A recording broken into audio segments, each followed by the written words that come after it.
बीड जिल्ह्यामध्ये आम आदमी पार्टीच्या निदर्शनास बऱ्याच ग्रामपंचायतीमध्ये 26 जानेवारीला जी ग्रामसभा व्हिडिओ चित्रीकरणामध्ये घेण्याचे आदेश असताना सुद्धा नागरिकांना अंधारात ठेवून कागदावरतीच ग्रामसभा घेण्यात आल्या व काही ग्रामपंचायतीने तर त्याही घेतलेल्या नाहीत। सर्व जिल्ह्यातील ग्रामसभा घेतलेल्यांचे व्हिडिओ चित्रीकरण करून सभा घेतल्या का नाही याची चौकशी करण्यात यावी व दोषी असलेल्या ग्रामसेवक, सरपंच, सदस्य यांच्यावरती कठोर कारवाई करण्यात यावी अशा आशयाचे पत्र माननीय जिल्हाधिकारी यांना आम आदमी पार्टी बीड जिल्ह्याच्या वतीने देण्यात आले।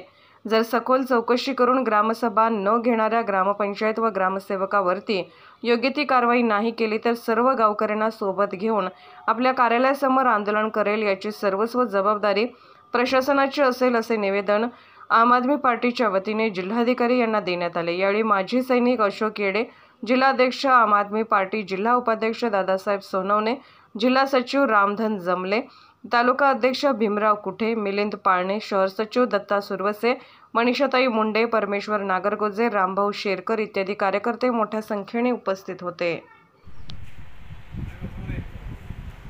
जय हिंद। आज आम आदमी पार्टीच्या वतीनं माननीय जिल्हाधिकाऱ्यांना निवेदन देण्यात आलेलं आहे।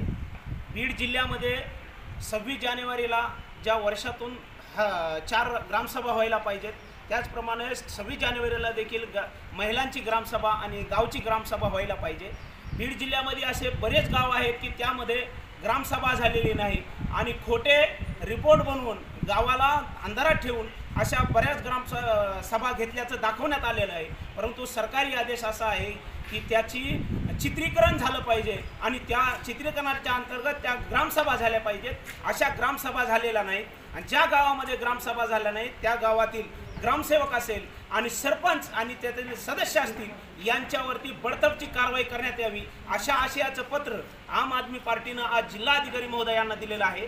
जर यावरती कारवाई झाली नाही तर येणाऱ्या काळामध्ये आम आदमी पार्टी रस्त्यावर उतरल्याशिवाय गावागावामध्ये आंदोलन उभा केल्याशिवाय